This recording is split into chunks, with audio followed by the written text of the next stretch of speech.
the 16th century saw an absolute explosion of female rule.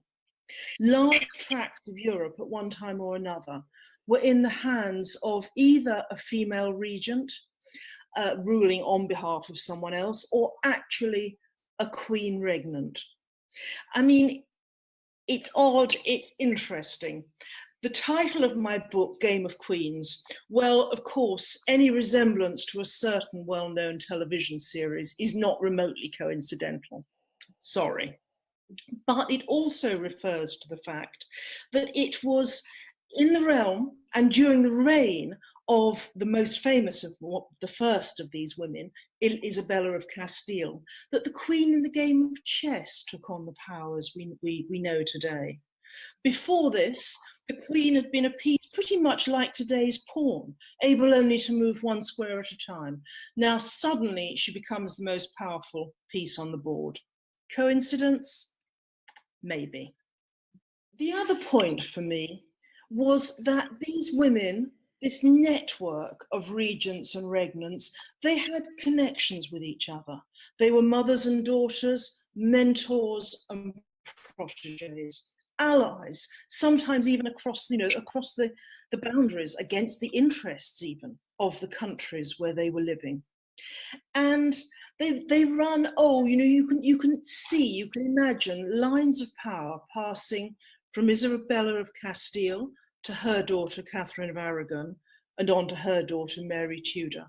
From the French regent Anne de Beaujeu, who NB actually wrote a manual of instruction for powerful women, onto her ward Louise of Savoy, to Louise's daughter Marguerite of Navarre, and onto her daughter Jeanne d'Albret. So it really was, this kind of network. The other thing we need to remember maybe is that, well,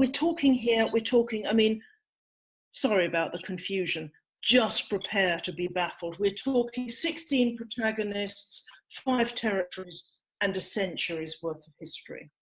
But of course, the big power struggle of the age was the battle in Europe between the Habsburg territories and France.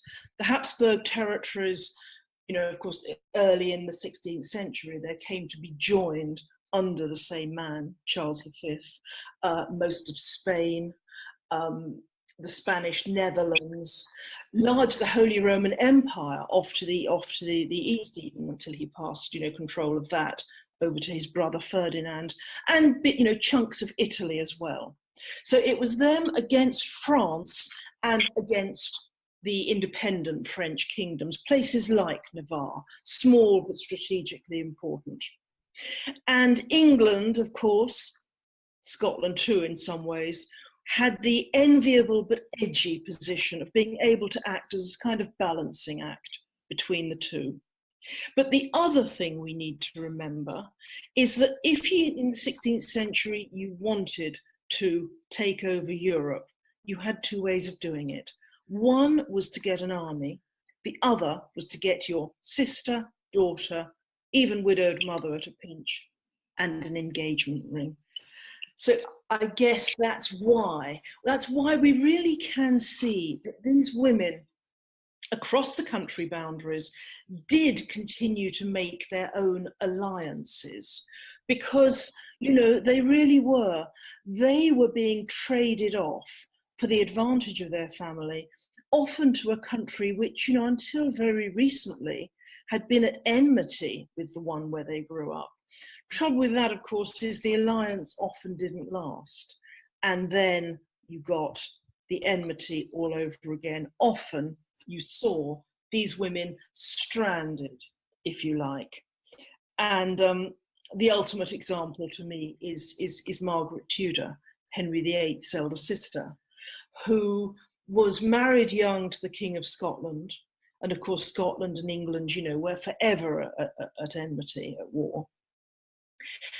To cement an alliance, fairly shortly into the marriage, when her son was only a tiny baby, her husband James, King of Scotland, was killed at the Battle of Flodden by the troops of her brother, Henry VIII.